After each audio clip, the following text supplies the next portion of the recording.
ओम शांति। 12 मई 2025 बाबा का साकार मुरली।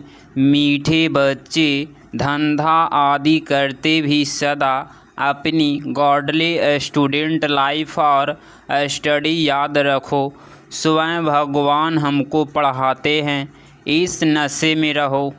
प्रश्न: जिन बच्चों को ज्ञान अमृत हजम करना आता है उनकी निशानी क्या होगी? उत्तर: उन्हें सदा रूहानी नशा चढ़ा रहेगा और उस नशे के आधार पर सबका कल्याण करते रहेंगे। कल्याण करने के सिवाय दूसरी कोई बात करना भी उन्हें अच्छा नहीं लगेगा। कांटों को बनाने की ही सेवा में बिजी रहेंगे। ओम शांति। अब तुम बच्चे यहाँ बैठे हो और यह भी जानते हो कि अभी हम पाठधारी हैं। 84 जन्मों का चक्र पूरा किया है।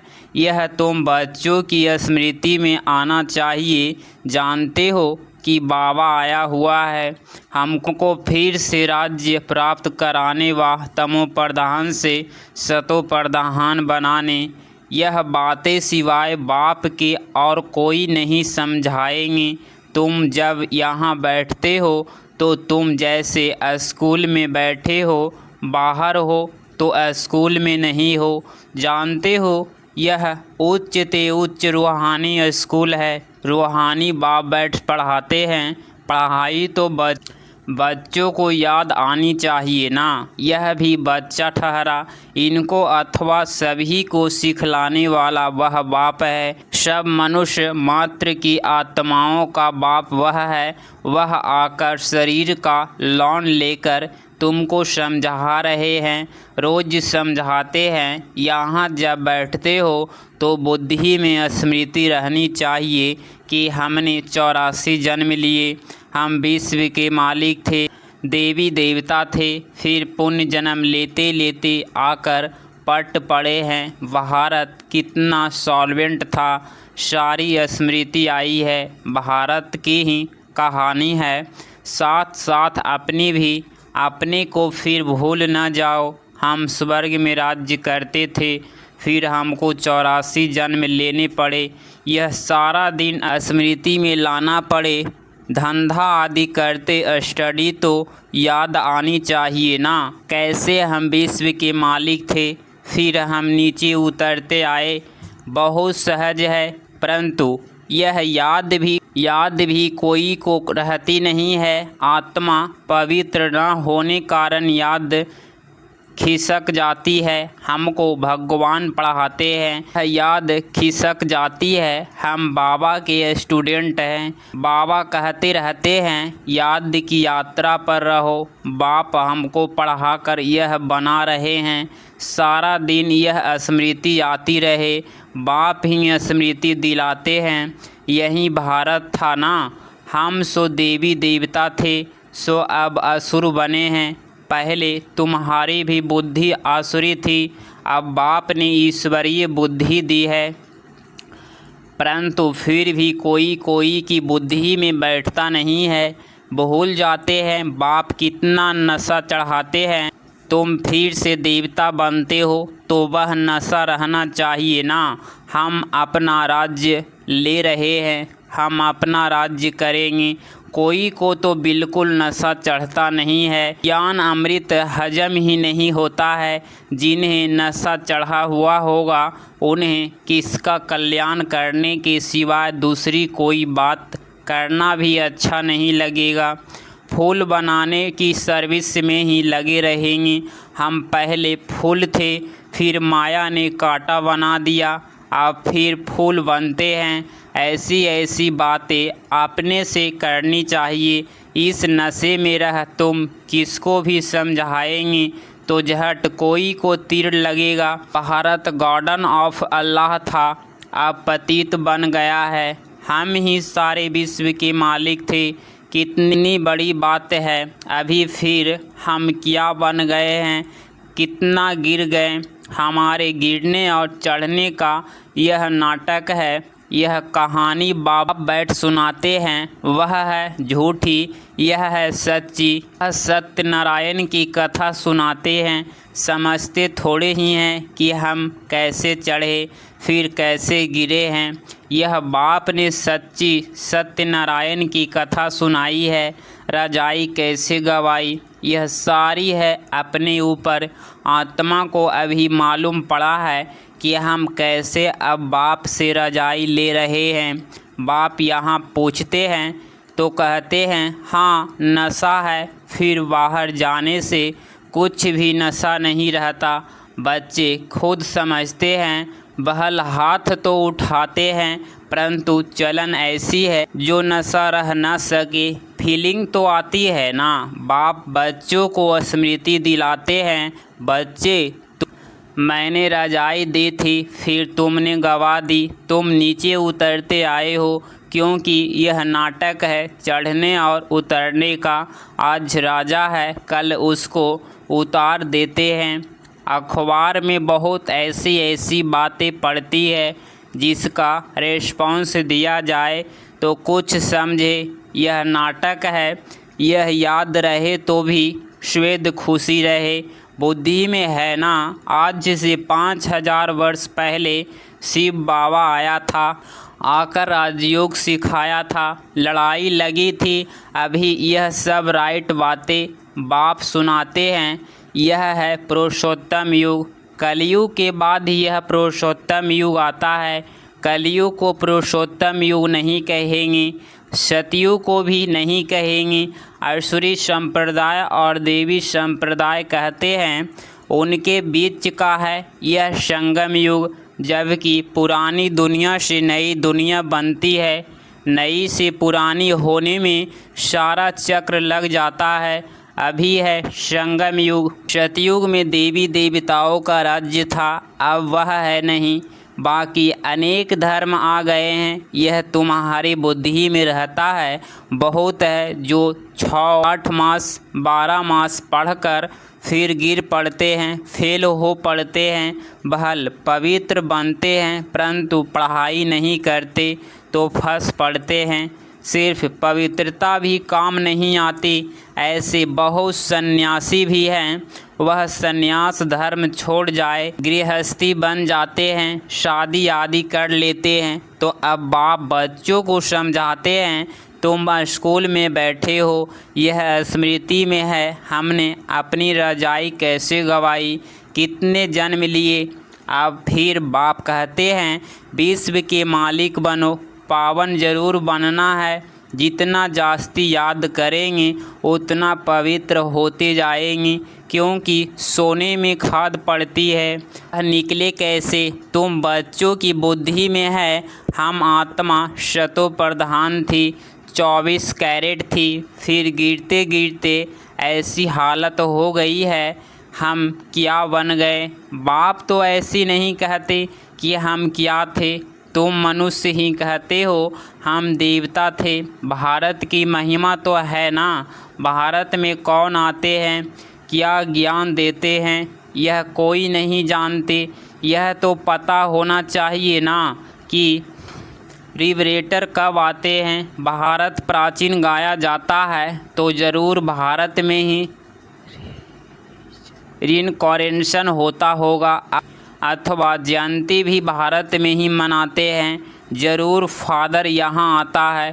कहते भी हैं भागीरथ तो मनुष्य शरीर में आया होगा ना। फिर घोड़े गाड़ी भी दिखाई है, कितना फ़र्क है। श्री कृष्ण और रथ दिखाया है, मेरे किसको पता नहीं है। अभी तुम समझते हो बाबा इस रथ पर आते हैं, इनको ही भाग्यशाली रथ कहा जाता है। ब्रह्मा सो विष्णु चित्र में कितना क्लियर है। त्रिमूर्ति के ऊपर शिव, यह शिव का परिचय किसने दिया, बाबा ने ही। वही तुम समझते हो बाबा इस ब्रह्मा रथ में आए हैं। ब्रह्मा सो विष्णु, विष्णु सो ब्रह्मा, यह भी बच्चों को समझाया है।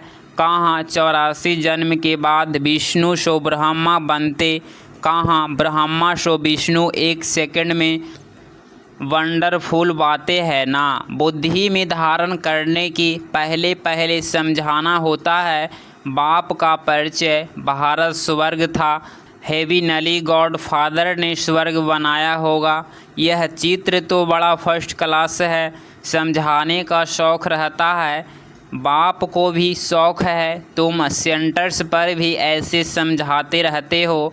यहाँ तो डायरेक्ट बाप है। बाप आत्माओं को बैठ समझाते हैं। आत्माओं के समझाने और बाप के समझाने में फ़र्क तो ज़रूर रहता है। इसीलिए यहाँ सम्मुख आते हैं सुनने लिए। बाप ही घड़ी घड़ी बच्चे बच्चे कहते हैं। भाई भाई का इतना असर नहीं रहता जितना बाप का रहता है। यहाँ तुम बाप के सम्मुख बैठे हो। आत्माएं और परमात्मा मिलते हैं तो इसको मेला कहा जाता है। बाप सम्मुख बैठ समझाते हैं तो बहुत नशा चढ़ता है। समझते हैं बेहद का बाप कहते हैं हम उनका नहीं मानेंगे। बाप कहते हैं हमने तुमको स्वर्ग में भेजा था, फिर तुम 84 जन्म लेते लेते पतित बने हो, फिर तुम पावन नहीं बनेंगे। आत्माओं को कहते हैं कोई समझते हैं बाबा सच कहते हैं, कोई तो झट कहते बाबा हम पवित्र क्यों नहीं बनेंगे। बाप कहते हैं मुझे याद करो तो तुम्हारे पाप कट जाएंगे, तुम सच्चा सोना बन जाएंगे।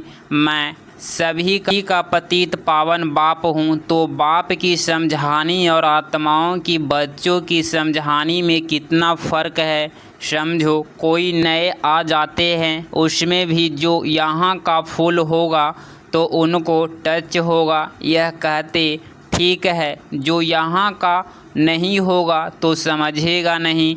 तो तुम भी समझाओ। हम आत्माओं को बाप कहते हैं तुम पावन बनो। मनुष्य पावन बनने के लिए गंगा स्नान करते हैं, गुरु करते हैं, परंतु पतित पावन तो बाप ही है। बाप आत्माओं को कहते हैं कि तुम कितने पतित बन गए हो। इसीलिए आत्मा याद करती है कि आकर पावन बनाओ। बाप कहते हैं मैं कल्प कल्प आता हूँ। तुम बच्चों को कहता हूँ यह अंतिम जन्म पवित्र बनो। यह रावण राज्य खत्म होना है।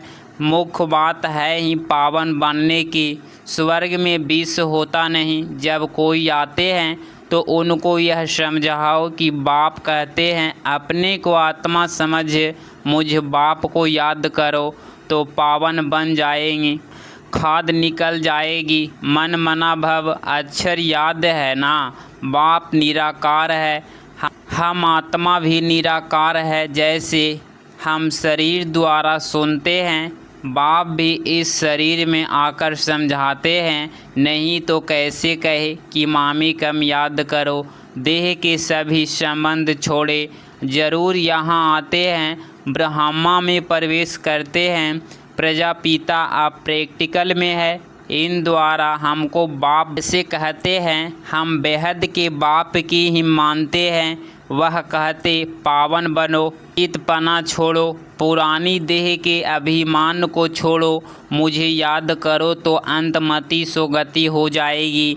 तुम लक्ष्मी नारायण बन जाएंगे। आपसे बेमुख करने वाला मुख्य अवगुण है एक दूसरे का परचिंतन करना, इविल बातें सुनना और सुनाना। बाप का डायरेक्शन है तुम्हें इविल बातें सुनानी नहीं है, इनकी बात इनको सुनाना। यह धोतीपना तुम बच्चों में नहीं होना चाहिए। इस समय दुनिया में अभी विपरीत बुद्धि है ना। सिवाय राम के दूसरी कोई बात सुनाना उसको धोतीपना कहा जाता है। अब बाप कहते हैं यह धोतीपना छोड़ो। तुम सभी आत्माओं को बताओ कि हे सीताएं तुम एक राम से योग लगाओ।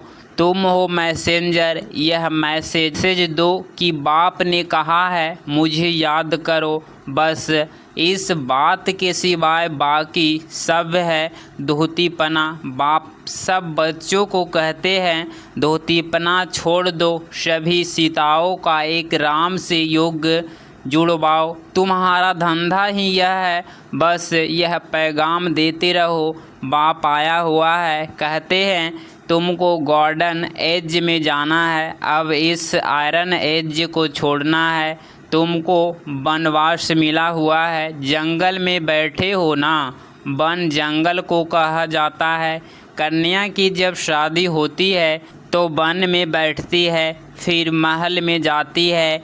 तुम भी जंगल में बैठे हो, अब ससुर घर जाना है, इस पुरानी देह को छोड़ना है। एक बाप को याद करो, जितनी विनाशकाले प्रीत बुद्धि है वह तो महल में जाएंगी, वाकी विपरीत का है वनवास, जंगल में वास है। बाप तुम बच्चों को भिन्न भिन्न रीति से समझाते हैं।